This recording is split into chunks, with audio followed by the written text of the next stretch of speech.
So I'm very happy to be back here in May. So we had an APDA April Let's Keep Moving series, and now we have rolled it into an APDA May series. So we're happy to be joining you and having you join us.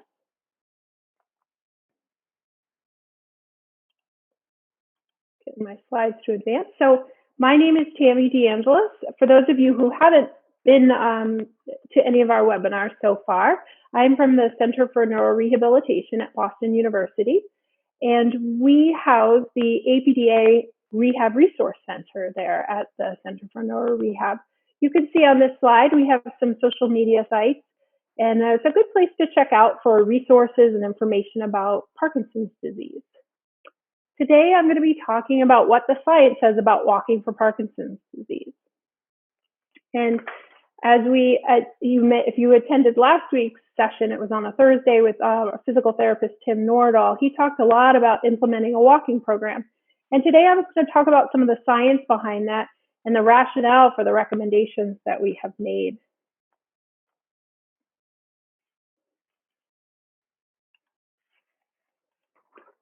All right. So I'm going to share some studies that will help us support our recommendations for why walking is so important for people with Parkinson's. And the first study was actually a survey to people with Parkinson's. And the survey asked, what do people with Parkinson's really want from their treatment? And what came up over everything was walking. Walking was the most important thing to be addressed in their treatment. And this is critical to know for two reasons.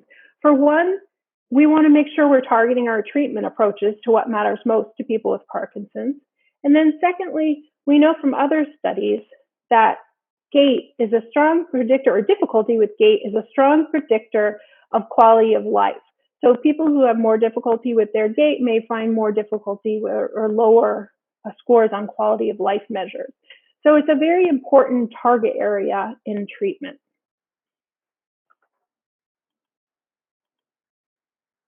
So another thing we have to consider when we talk about the best treatment approaches.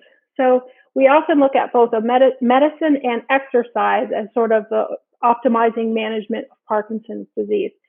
So we really want to think about how Parkinson's medications, in this case levodopa therapy, is going to impact walking. So this is a lot going on in this slide. Just to orient you to all those words on the left are just very specific different aspects of gait. So they're looking at velocity, timing, range of motion of all the different body parts involved in walking, and how those all work together to accomplish the task of walking. And then these bright lines, so if you see over to the right where it starts with those bright blue lines on the top there, that shows a positive impact from levodopa therapy on those aspects of gait. And the bottom, you look over to the left on those right lines where the lines are going towards the left from the center line. Those are either negative or neutral impact on walking aspects from levodopa therapy. So essentially what they found in this study was that overall step length, speed of arm swing, and just general speed and arm swing were most improved by levodopa therapy. But there's also factors of gait that aren't improved by levodopa, and those are important to consider. That's posture, stability, balance. So there's certain aspects of walking with Parkinson's that aren't helped by levodopa therapy. So why is this important? Well, it means we just can't rely on medications to address gait problems in people with Parkinson's. We really have to look at the full picture and consider exercise approaches to help manage some of those other problems with gait.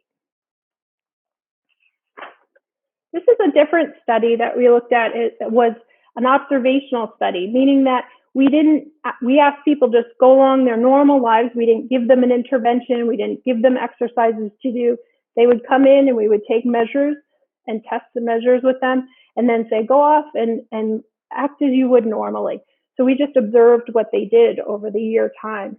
And what we found in this study was there was a 12% decrease in the overall activity, which amounted to about 1,000 steps per day less. And then the other thing that we found was that there was a 40% decrease in the moderate intensity minutes per day. So that means that for that 12%, people were taking less steps, but not just that, they were taking slower steps. They weren't moving as quickly. And if you extrapolate that 40% piece of data, the 40% decrease in minutes, you can actually that adds up to about 45 minutes in a week of less moderate intensity steps. And as Christina will talk about next week, we have that 150-minute guideline of moderate intensity steps per week. So if you're over a year time having about 40% less of those steps, it's hard to achieve that guideline. The other critical thing with this is this occurred over a 1-year study period. But if we think about the long term, you're looking at 2 or 3 or 4 years down the line, we're really going to be seeing a significant decrease in the amount of those moderate intensity steps and overall activity in people with Parkinson's. So this is another study by Sue Lord that draws on some similar conclusions to that. They compared a group of people with Parkinson's to a group of people without Parkinson's and looked at their steps. And there was a significant difference between those two groups. But what's notable about this study in particular is that where I have that magnifying glass, you see that 6,302, those particular numbers were in a subset. They looked at people at different stages of Parkinson's, and that even people who were recently diagnosed or in the earlier stages of Parkinson's with very minimal symptoms, they still were at a significantly different amount of steps than the control group. So this is important to know because it shows that at all stages of Parkinson's, whether you've been recently diagnosed or you've been living with it for 10 years, it's likely that without sort of direct intervention, you may be just moving less than age-matched controls. So I will get to some good news in a minute. So I just want to summarize quickly what I've gone over in these couple of studies. So first of all, treatment of walking is very important to people with Parkinson's. That is one of the number one things they want treated. Secondly, levodopa therapy helps with some, but not all aspects of gait. Third, if we don't intervene with walking or exercise, there is a decrease in both the amount and the intensity of walking. And lastly, this decrease is seen very early in Parkinson's when symptoms are still very mild. So the good news is this is all modifiable. We can intervene and change that trajectory. It doesn't have to go down. We can improve walking with appropriate interventions and appropriate exercise programs. Now I'm going to go over some of those studies that support the effects of walking. So this first study was by Ook et al., and it was a walking program in the community. So no treadmill, just go out into your environment and walk. The program included walking for 3 times a week for 45 minutes. And the individuals wore heart rate monitors to make sure they were getting that correct intensity. So, and maintaining it throughout their walking. And the other important thing about this study is that they didn't go out right away. Everyone didn't go out right away and start with 45 minutes. You could start with 15 minutes, and they built it up over about a 6-week time period. So that's important because you don't have to come out of the gate. It's okay to start and ramp up.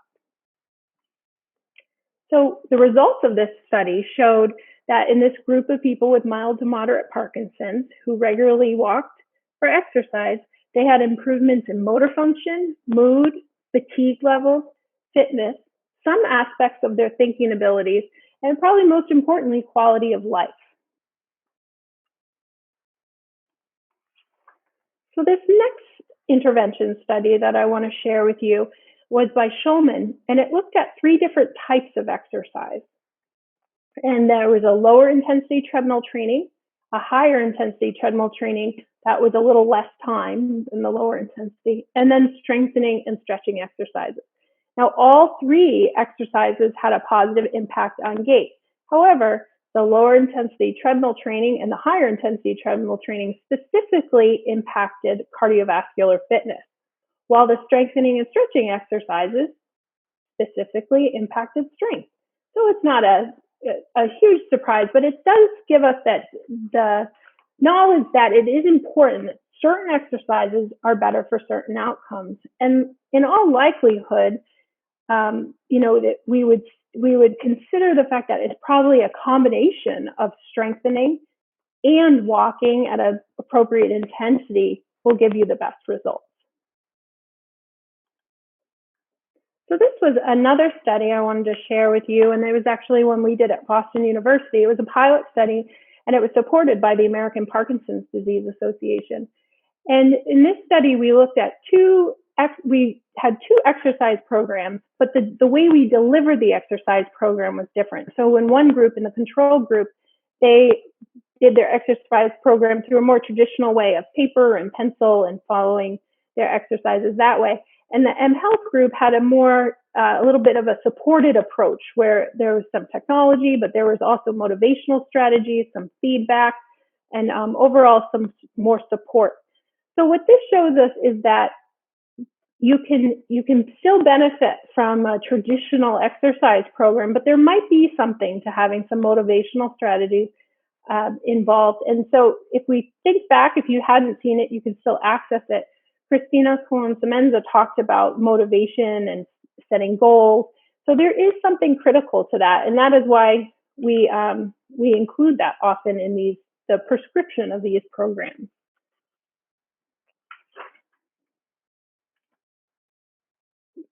Wrong direction. Sorry about that.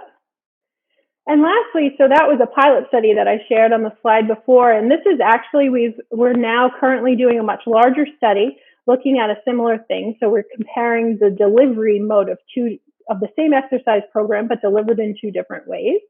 And we're excited to do this. This is Dr. Terry Ellis, one of the PIs on the study. We're collaborating with Washington University in St. Louis to do the study. So it'll be a few years, but hopefully we'll have at some point some exciting results to share with you about our walking and exercise program. So in summary, these intervention studies I'd share, what we can conclude from this is different modes are beneficial. So it doesn't matter if it's treadmill or walking outside, you will get benefits from both. Starting in small bouts and increasing over time is fine. Walking for more minutes and walk faster. So that would be one take-home message from a lot of these studies, is that you can start small, but trying to build and trying to progress your program is important, and also working on speed and walking faster. And then that last study showed us that there's probably greater benefit from setting goals, getting feedback, and kind of incorporating some of these motivational strategies into your program to maximize the benefit. So before we go on, I just want to make another plug. Since I'm talking about walking, I can't not mention the Optimism Walks.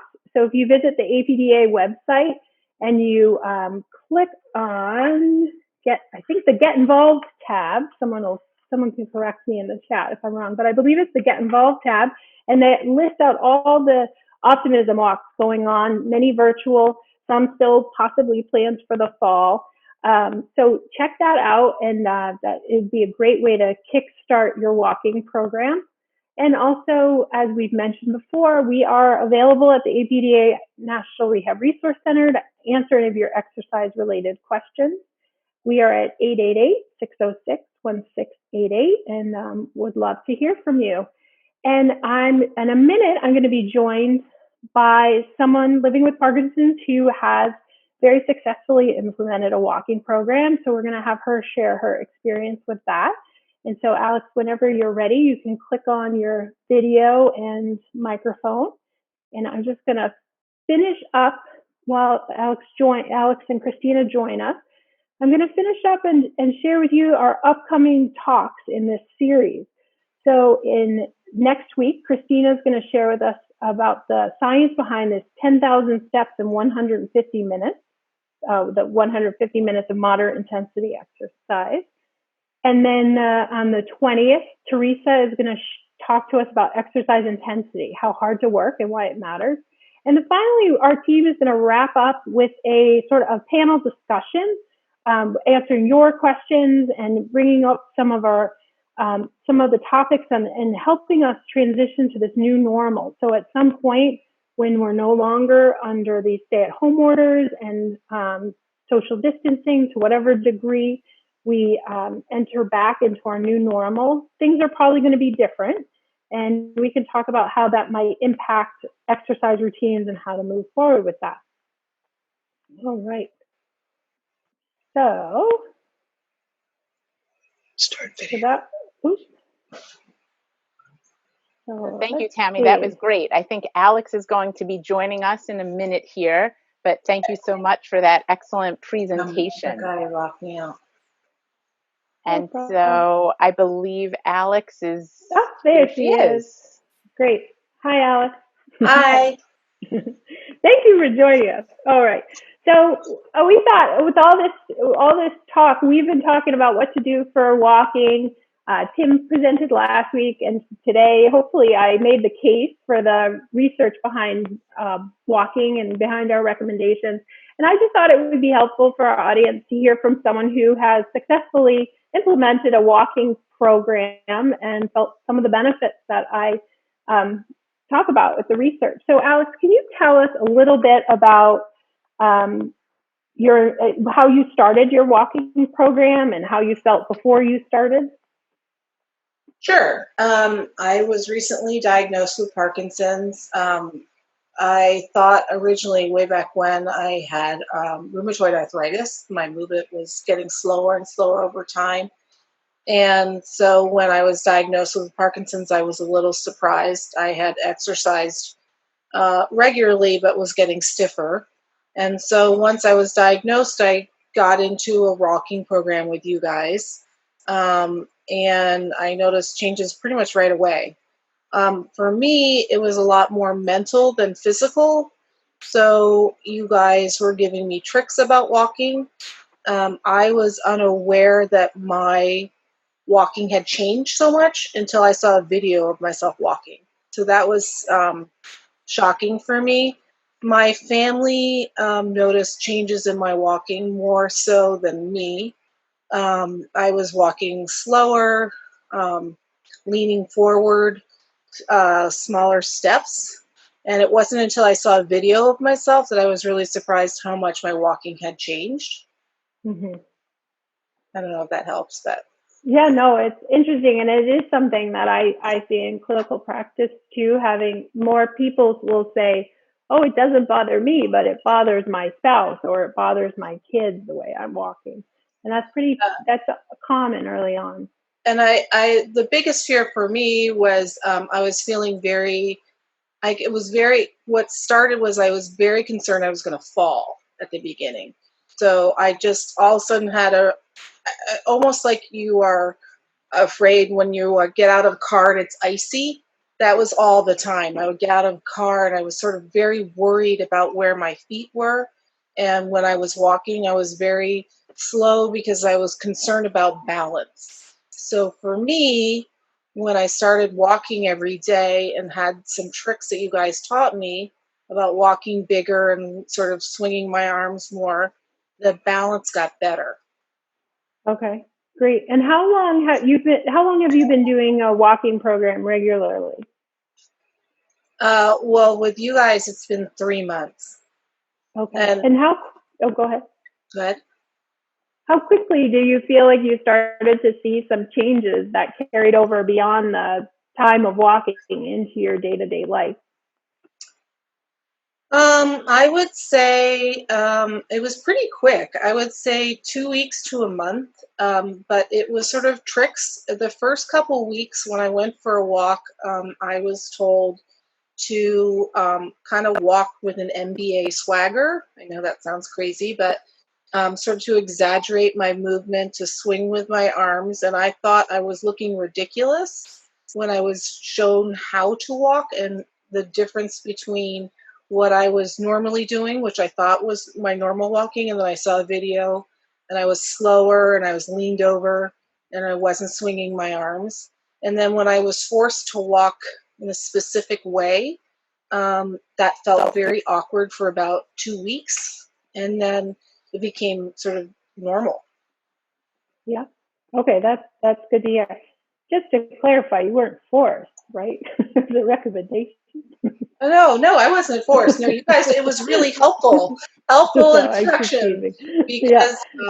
Yeah. because, because what for me was, everybody says, oh yeah, you should go out for a walk. And you think, oh yeah, that's a good idea. But to know that there's a purpose for it and that you will see difference in time, it was a mental difference for me to be walking with a purpose, which made a difference. Yep. And what do you have for advice? Because you've stuck to it for 3 months, which is excellent. How do you keep up the motivation? Like on days that you wake up and maybe you don't feel like it, or you're in New Hampshire, so it's cold or whatever. How do you stick to it and make sure that you continue on this? One, I have to give a lot of credit to my beautiful 13-year-old lab who helps me get out and walk every day. So that helps when she looks at me. But the other is my balance is so much better. I feel a lot more comfortable walking. And then, I know with this whole COVID thing, we're not walking with friends, but I went for a walk with a girlfriend who I haven't seen in a couple weeks. And she was like, oh my God, she's like, you're walking so much differently. You're walking so much faster. They were sort of surprised what a huge difference, because I haven't seen her in a while and I've been walking on my own, but I was really encouraged that I guess I look different when I'm walking now. Mm-hmm. That's Yeah. great. Well, So thank you. Alex, go ahead. it sounds like your comment and your experience is similar to what some of the other participants are reporting. So Colleen wrote in that she had the same reaction that you had, that she didn't realize that she had become slow, and she was told to exaggerate the movement, and it felt really weird at first. Yeah. So now she's using Nordic poles, and it forces her to move her arms more. It adds the cardio, and now she's loving it. So it sounds like you're not alone in that experience. And I know from working clinically, I hear this same story often. And actually somebody wrote in a question that they wrote, I don't feel like I have a problem with my walking. So I don't even know where to start or what to do. Do I just go for a regular walk? That doesn't seem purposeful, like you had indicated, Alex. Right. Well, it was helpful. I mean, when I originally came to you, you guys videotaped me, and I was sort of surprised with what I saw. And then I do have a 14-year-old daughter who I walk with occasionally. She's always talking on her phone. And so I had her videotape me from behind when I was feeling like I was walking. When I started to walk with this sort of NBA swagger, I felt that I was looking a little ridiculous. But when she videotaped me, it looked normal. So for me, I felt, and she was walking with me too. My 14-year-old would be totally horrified and embarrassed if I was walking crazy. So if your teenager would walk with you, you're okay. That's right. I have some teenagers too, Alex. I know how you feel. Yes. Well, I think I like your advice too. So for people who might say, well, I don't know if I'm walking well or not, maybe having someone videotape you to get that feedback would be helpful. I think that's a great suggestion. That's great. Is anyone else, feel free to ask questions in the chat to specifically to Alex if you have any, or Christina or I. And so I think Tammy, we do have a couple of questions for sure. So let me go ahead and share those with you. Someone was asking, is walking enough, or do I need to also add in other types of exercise? So I know we're focused on walking in this discussion today. And the question is that enough? So it's walking is a great start, and I think it's one of the best places to start. But to answer, is it enough? It doesn't. We do. There are many aspects of an exercise program that we would ideally want to be covered. So you do want to get some of that higher intensity aerobic exercise. Different ways to possibly work on your balance and strength are also important. Our Be Active and Beyond booklet does a nice job of outlining that and identifying the key ingredients to a well-balanced exercise program. But I talk about walking a lot because I think it's probably one of the easiest places to start, and it's a great place to start, and it can have a big impact, as we saw from some of those studies I shared. it makes a big difference. Excellent. And related to that, then, as someone was asking, there are so many aspects of walking, I guess referring to that slide where you showed all the different colored bars on there, whether is the step long enough? Am I swinging my arms enough? Am I standing up tall enough? Am I walking fast enough? Am I getting enough of those moderate intensity minutes? How do I know what to focus on? Yeah, so for most people, first of all, I think starting with just focusing on one thing is important and not being so overwhelmed with all the different things. But it's helpful to have a physical therapist evaluate your gait. But if that's not available to you at this time, I would say focus. For the vast majority of people with Parkinson's, they benefit from taking a bigger step and walking faster. Those are the two things. And to follow up that, the other thing I often say is to work on the posture, to lift the chest and envision a laser coming out of your sternum right here, and having that laser not go onto the ground, having it go straight across out. So posture, big steps, and speed. And if you start there, focusing on one thing at a time, usually you can get a pretty good benefit. Excellent. And so Michael was also just sharing some of his tips, and he was saying that I find that walking to the beat of my favorite music makes it easier when I get tired. So, and we did touch on that a bit in one of our previous presentations that Tim gave, was using, there's a lot of evidence for rhythmic auditory stimulation, but Tammy, if you want to add to that.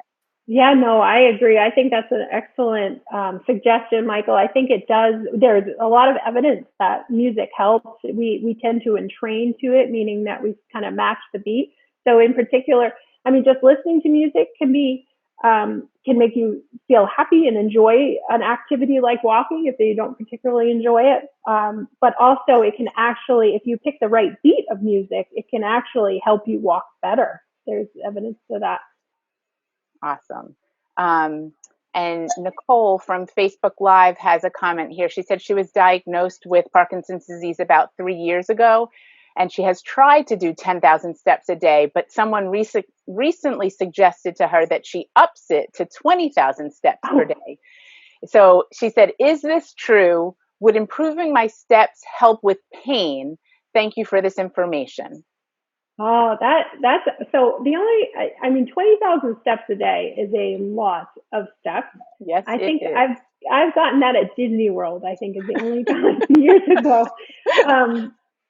Or if you're training for a marathon, those are the people so I think that's a good question. I haven't heard that upping of the recommendation. It seems very overwhelming to me. I think Christina, actually, you're going to be talking about this a little bit. Yes, so this I is a am. nice set up for your talk next week. So I'll defer to you since you're yes. Got it. Yeah. Well, Nicole, thank you so much for that question. And this is a question that we get asked, like, so what's so magical about these 10,000 steps or these 150 minutes? So I'm hoping that you will join us next week, same time, same place, and I will be digging into some of the evidence related to these numbers, to this 10,000 steps and this 150 minutes, so that we can unpack some of the research to help us understand maybe what is best for you. But that does bring us to 1:30. Wow, the time flies when you're having fun. So Alex, thank you so much for joining us and sharing your experience with us. And Tammy, thank you so much for an awesome presentation. And thank you, participants, for joining us all today. We really enjoy sharing our knowledge and experiences with you, and we enjoy engaging with all of you. So we hope to see you again next week. Thank you. Bye, everyone. Take care.